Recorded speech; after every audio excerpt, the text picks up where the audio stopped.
Hi everyone, David Ward. It is Wednesday, November 2nd, 2022, 4:51 p.m. Central Time, US, Alabama. Hope everyone's doing okay today. I'm doing fine. Just wanted to provide an update on the S&P 500. S&P 500, where I initially pointed out in a previous publication, this purple area, put a range right here in purple. We wicked up to the lower boundary of that range. These two purple horizontal lines are within proximity of the white lower B band in the 20-day time frame. Let's go to the 20-day time frame. That's going to be in the long-term group. There's midterm, here's long-term. The 20-day time frame is right here. Sorry, the font is so small. I had to make it this small so that all of this would fit in with the schematic. But the 20-day time frame, I see I also made a note here. Because we generally require the red line, hold on a second.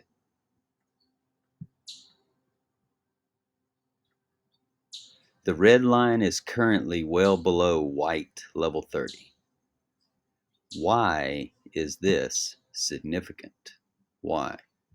Because we generally require the red line to rise above, hold on a second, let me make this a little bit bigger for y'all so you can see it along with me. Because we generally require the red line to rise above white level 30 in order for the price action to rise up from the white lower B band.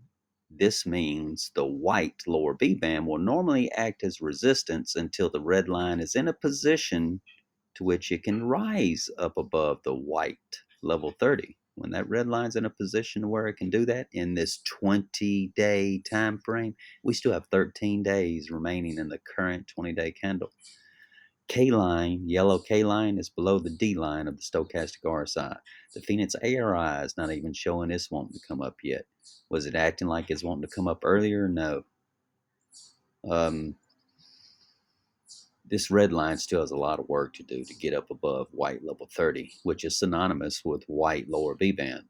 White level 70 is synonymous with the white upper B band. Here we are way down here below white level 30, so the price action, the price mean, price action is just below the white lower B band.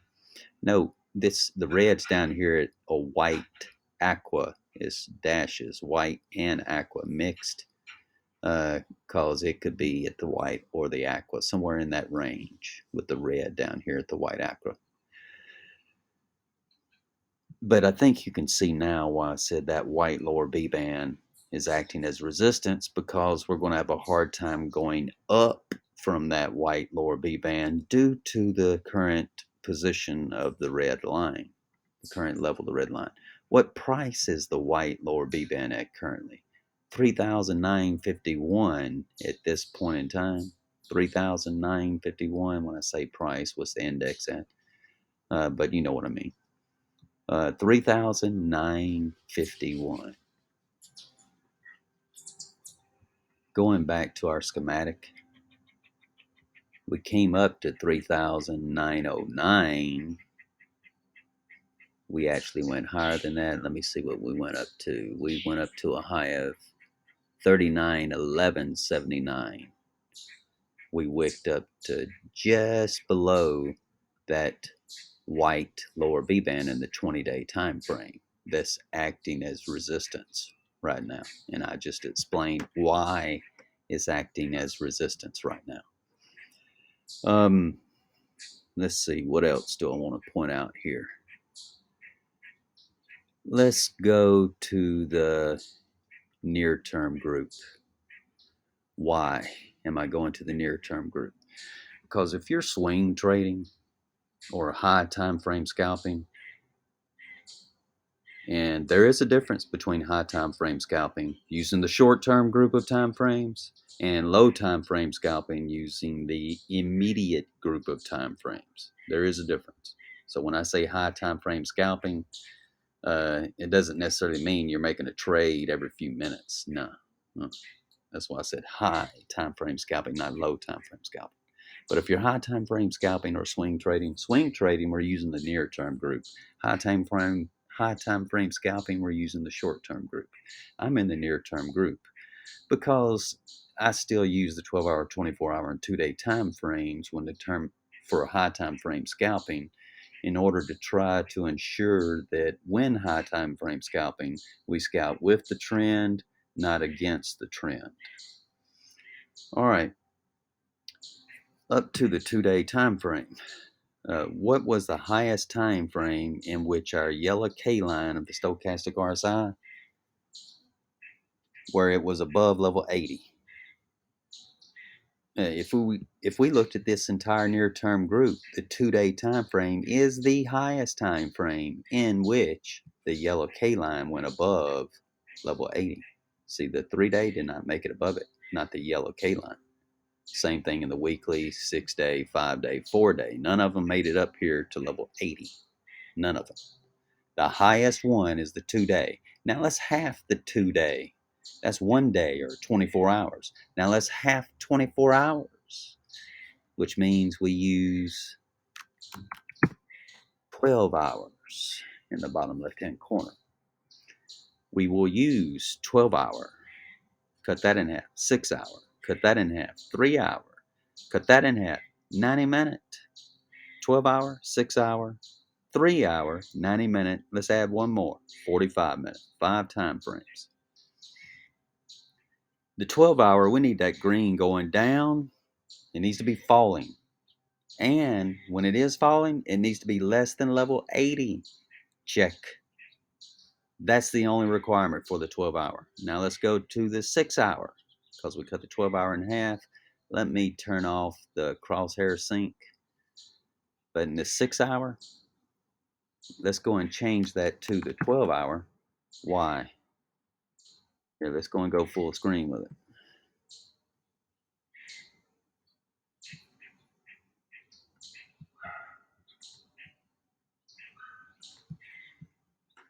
Here at the 12-hour, when the green first started going down, right here, the green was below level 80 and falling. True enough. So we'll go and go right there. We had it right there. All right, now because that was the only requirement. Green falling and less than 80 when falling in the 12-hour. So let's cut that in half to the 6-hour now. Now we're going to have more than that requirement. Not only do I want the green falling and less than 80, check. I also want the yellow K line below the magenta D line, check. I want the K line falling, check. I want the K line less than level 90, check. I want the Phoenix ARI less than 80. Can't check that. Not until we go right here. Now let's see the 6-hour ARI right there was 84. That's not below 80, so we have to move it one more to the right. Now that condition was finally met for the 6-hour. Is the green still going down and less than 80 in the 12-hour? Yes, it is. So let's go back to the 6-hour. All right, so I have all my conditions in the 6-hour right here. What about the 3-hour? Check. Green's going down less than 80. K line's less than D line. K line's falling. Phoenix ARI is falling. Let's cut 3-hour in half to 90-minute. Green is falling, less than 80. K-line's less than D-line. K-line's falling. K-line's less than 90. 0 is considered falling in the ARI. That's check across all boxes. Now let's go to the 45-minute. Green line's falling. K-line's less than D-line. K-line's less than 90 when falling. Is the ARI falling? No. No. Therefore, we could not open a short position yet until it's falling. All right, now we got it falling. But is the green still falling? No, now the green's rising. As long as that green's rising, we still can't open a short yet. Still can't open one yet. Now the green's falling. Now the ARI is falling. Is the K line less than D line? No, not yet. Have to go here. Now the K line is less than D line. Right here is where on a swing trade, not a high time frame scalp, but a swing trade, but also technically on a high time frame scalp. Yeah, you just would have got in it a little bit later than you would like, but I mean, that's just the way it is sometimes.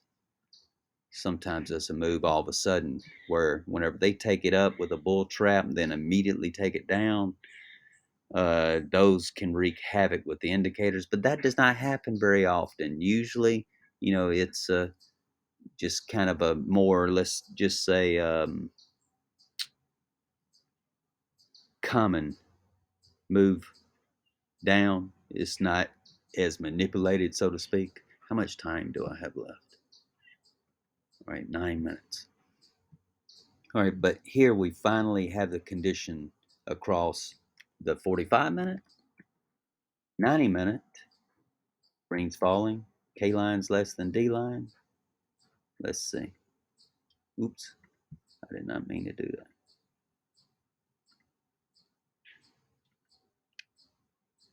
Yeah, K line 6.91 over here to the far right, 6.91. If they're equal to or less in my requirements in the script that's being built, if they're both equal, that's K line's considered less than D line. All right, that's the 90-minute, 3 hour. All the conditions are not quite there yet in the 3 hour. We're lacking one, which is the Phoenix ARI falling, which means it needs to be at 0 to be considered falling. Right now it's at 0.12. No, it needs to be 0.0, 0.00 to be considered falling now, since it's already hit 0 one time. I think it hit 0 one time right here. Actually, it hit 0.01. It wasn't quite 0, but it was close. So still, as far as a swing, and why am I calling this a swing still? And technically, this is a high time frame scalp. It's just that you're getting in on it a little later. So yes, this is the absolute highest set of time frames that you would use to open a short position when high time frame scalping. Sometimes it's like this because a lot of times you're using a lower set of time frames. All right, let's go to the 6 hour time frame. All right, so we see really all that's lacking is the 3 hour, need the Phoenix ARI falling, which means it needs to be less than 0.01 because that's what we had the previous candle. If the previous candle was 0.00, all it would mean is that the Phoenix ARI would need to be 0.00 again. So likely shorting tomorrow. Let's get this back to the 6 hour.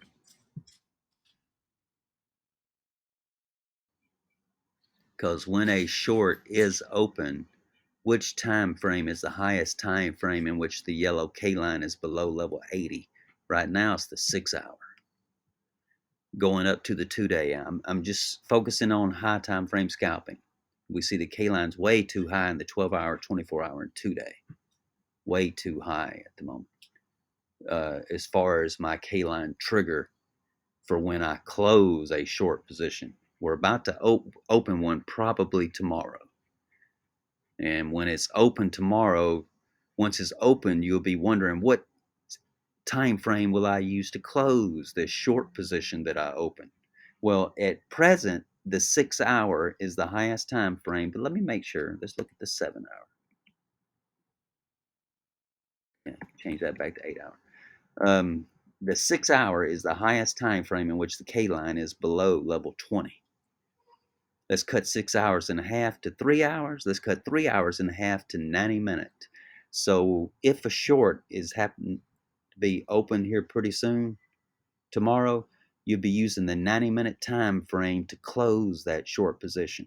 What will you need to see in order to close that short position? You'll need this Phoenix ARI with a gamma of 0.5, not the default 0.6, it needs to be 0.5 on the gamma. That Phoenix ARI needs to be rising above 20. The green needs to be rising above, I'm going to say 17, but excuse me, greater than 20 for opening, no, and for closing greater than 17. Yeah. So green rising greater than 17, ARI rising greater than 20, K line rising above level 10.